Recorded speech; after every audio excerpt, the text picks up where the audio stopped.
Boketov, Haverim, Hakol Besed, voltando aqui para fazermos a segunda parte da nossa leitura da Parashá Hashavua de Vezot Haberahá, tá? Então vamos começar aqui sem mais delongas. Estamos aqui no Passuk 8, o versículo 8, tá? Estamos aqui no Perek 33, o capítulo 33 do livro de Devarim, tá? O livro de Deuteronômio aí, é só você pegar e acompanhar conosco aqui. É uma porção também bem curta, tá? Vamos falar aqui sobre o que Moshe falou acerca da tribo de Levi, tá bom? Então, sem mais delongas, vamos lá, diz assim: o Levi amar, né? Ou seja, para Levi ele disse, Tumerá, né? Veorerá, né? Ou seja, do Tumim e Urim, né? O Tumim e Urim. Leish hasderá, né? Ashe nisot, ou seja, pertence a um homem. Quem pertence a um homem? A um homem, um homem hasderá, né? Leish hasderá, um homem pio, um homem santo, um homem justo, né? Ashe nisto, né? Ou seja, que você o quê? Nisto, você testou, hein? Testou onde? Bemassá Teriver o Almeim Meribá. Você os testou, né, ali em Massá, né, e os tentou, né, e você o que? Terivenuhu, você os tentou Almei Meribá, você os tentou ali nas águas de Meribá, tá? Então, uma da tradução mais livre ficaria assim, né, disse para Levi, sobre os seus urim, sobre o seu tumim, pertence a um homem que seja justo, né? Porque você os testou em Massá e também testou sobre as águas ali de Meribá. A tribo de Levi, né? Porque começa justamente esse versículo falando justamente de Levi, que eles tinham urim, né? Tinham tumim, que eles eram pessoas justas, né? Eram tzadiks ali, que eles tinham sido testados justamente ali em Massá e em Merivá e tinham sido aprovados, tá?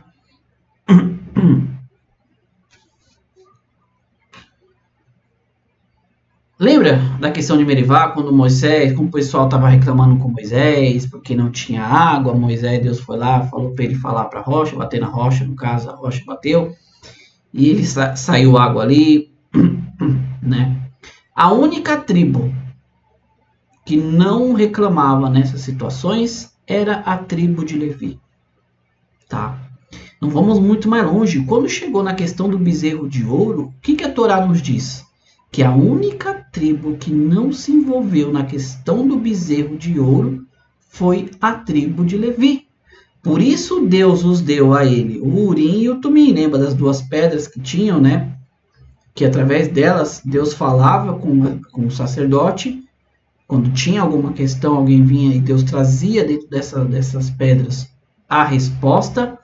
Então, a eles que eram justos, como diz a própria palavra, né, Hasderá, eles eram justos, eram homens pios, então Deus deu para eles o Urim e o Tumim, tá? Rashi já comenta aqui bem mais profundo, que na verdade o Urim e o Tumim era o próprio Deus, né? Era propriamente Deus falando justamente com o Kohen Gadol ali, quando ele estava vestido ali e era consultado, tá?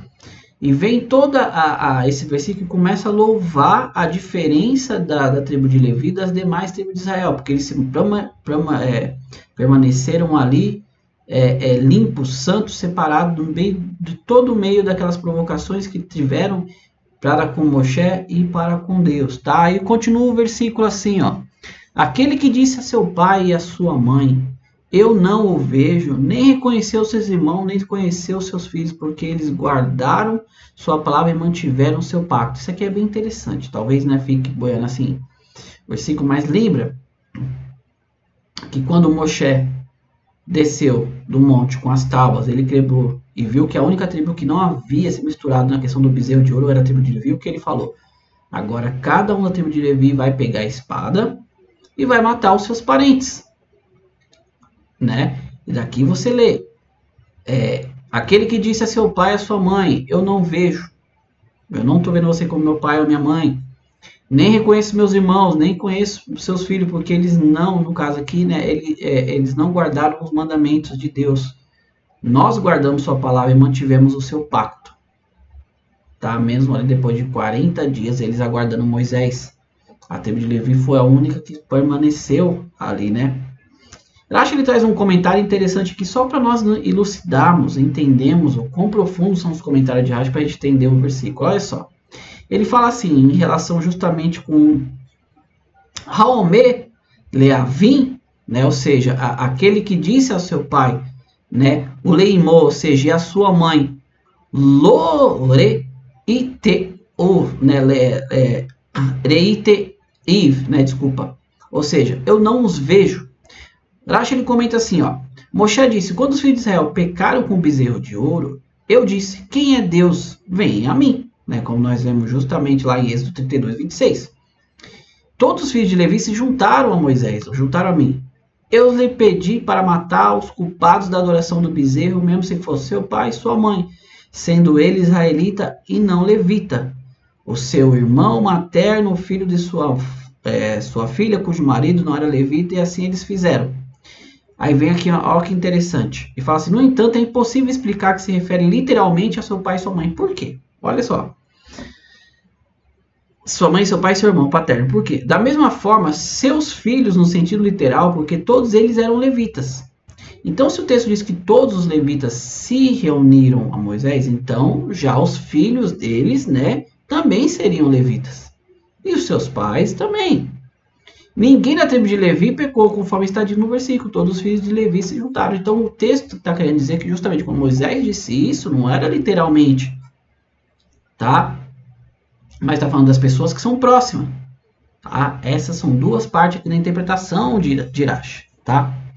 Guardaram sua palavra, né? O mandamento de não ter outro deuses. Por quê? A primeira coisa que fizeram ali, a mistura de povos que fizeram com o povo judeu foi falar, né? Eis a Israel o seu Deus, né? Como nós já comentamos, não foi o povo judeu, eles foram incentivados, né? Então, o primeiro mandamento era não ter outros deuses diante de mim. E o povo justamente de Levi guardou o seu mandamento, tá? Mantiveram o seu pacto, caso a aliança da circuncisão. O Rashi ele comenta aqui que nós vemos que no deserto nenhuma das tribos haviam feito, né, a circuncisão nos seus filhos ali, mas a tribo de Levi não. A tribo de Levi foi a única, porque ela era separada, era contada separada, ela fez em seus filhos a circuncisão, né? Continuando aqui, versículo 10 diz assim, eles ensinarão suas leis a Jacó, sua Torá a Israel. Eles colocarão incenso diante de você e oferendas queimadas em seu altar. Ou seja, por causa de todo essa separação, de toda essa devoção do povo judeu ali, da tribo de Levi, no caso, em guardar os mandamentos de Deus, cumprir, né, as ordenanças de Hashem ali, eles vão ser o quê? Eles vão ser incumbidos de ensinar as leis. Vão ser incumbidos de transmitir aquilo que Deus deu para eles em cima da Torá. Tá? Tanto para Jacó, que no caso seriam as mulheres, como Israel. Quando a Torá muitas vezes fala Jacó, está falando das mulheres. E Israel está falando todos os homens, tá? Então está falando, eles vão ensinar tanto as mulheres como os homens de Israel. Eles colocarão incenso diante de você e as oferendas queimadas em seu altar. Ou seja, quem fazia esse serviço era justamente a tribo de Levi. Tá bom? Que Deus abençoe seu exército e favoreça as obras de suas mãos. Que o Senhor quebre os quadris de seus adversários e de seus inimigos, de forma que eles nunca se recuperem. Ou seja, através das bênçãos da tribo de Levi, o povo judeu iriam vencer, porque eles carregavam o Arão HaKodesh, na arca sagrada, né, onde estava a presença de Deus ali. Então, através deles, eles ganhariam as guerras. E que Deus quebre os quadris de seus inimigos, e de forma que eles nunca se recuperem. Tem várias explicações sobre esse versículo aqui, mas bem literal, meus amigos. É justamente fazer com que os inimigos de Israel eles não pudessem mais nem se levantar como ele. Quando você quebra, né, Deus o livre, quadril, você não consegue mais se mover, você não tem mais claridade. Então fala assim, de forma que eles nunca se recuperem, tá? Tem toda uma história aqui que nós podemos levar lá para a história dos Macabeus, que Rashi ele comenta aqui. Eu acho interessante você entender isso aqui, ó.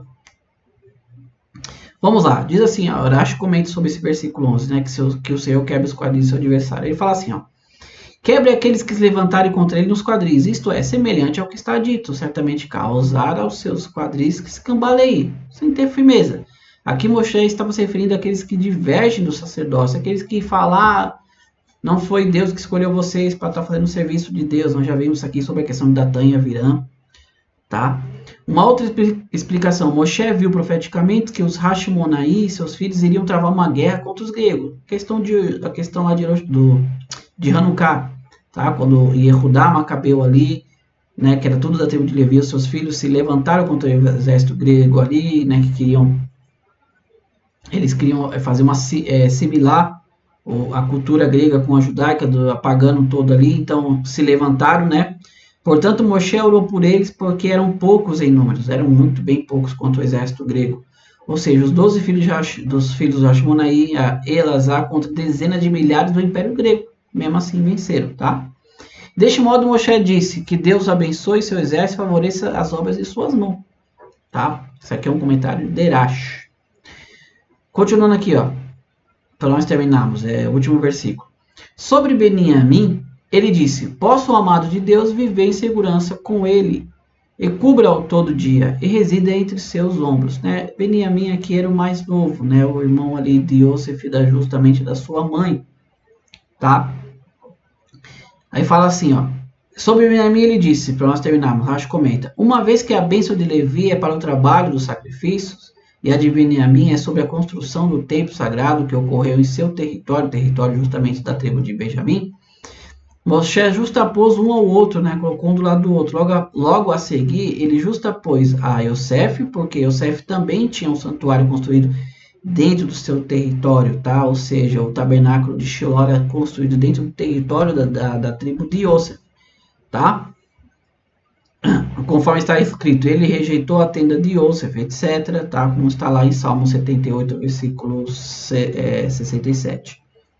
E uma vez que o templo sagrado é mais querido por Deus do que o tabernáculo, porque o tabernáculo de Shiloh era um templo, era um mishkan, era um templo móvel, tá? Moshe mencionou Beniamim antes de Yosef, né? Justamente porque no lugar da tribo de Beniamim foi erguido o templo Beit HaMikdash, tá? Então, meus amigos, aqui nós encerramos, tá? Essas duas profecias que Moshe traz sobre a tribo de Levi, sobre Beniamim, tá? Se referindo aqui ao templo que seria erguido no seu território. Tá bom, meus amigos? Se Deus quiser, estaremos lendo as próximas porções, tá? Como eu disse, são porções curtas, são bem diretas, tá? Ainda temos as outras tribos para comentarmos aqui. Meus amigos, mais uma vez, agradeço a vocês por estar aqui conosco, nos acompanhando, como sempre. Você que é novo, deixe seu like, se inscreva no canal, nos ajude a que essa mensagem alcance mais e mais pessoas, para elas possam entender realmente todo o significado dos versículos aqui da Torá, tá? Dentro do contexto original. E mais uma vez, amigos, Todarabá, muito obrigado. Bekol Tov, tá? Tudo de bom, Atzlahá, sucesso sobre a sua vida. Parnassá, que é o sustento de Deus, que Mashiach se revele ainda hoje, reconstrua o terceiro Beit HaMikdash, amém, vem amém, tá? Estamos aqui nos dias intermediários aqui de Yom Kippur, tá? Se Deus quiser, eu vou trazer um vídeo também falando sobre Yom Kippur aqui, assim como eu trouxe também do Rosh Hashanah, tá? Vocês entenderem um pouquinho o que é essa grande festa que vai ter agora, né? Essa grande dia que vai ter no dia 11 aqui, que é o Yom Kippur. No demais, meus amigos, fiquem com Deus, tudo de bom para vocês. Se Deus quiser, amanhã estaremos aqui com o próximo vídeo, tá? Nossa terceira parte da porção de Vezot e Haberahá. Todarabá, Lehitraot. Fiquem com Deus. Tchau, tchau.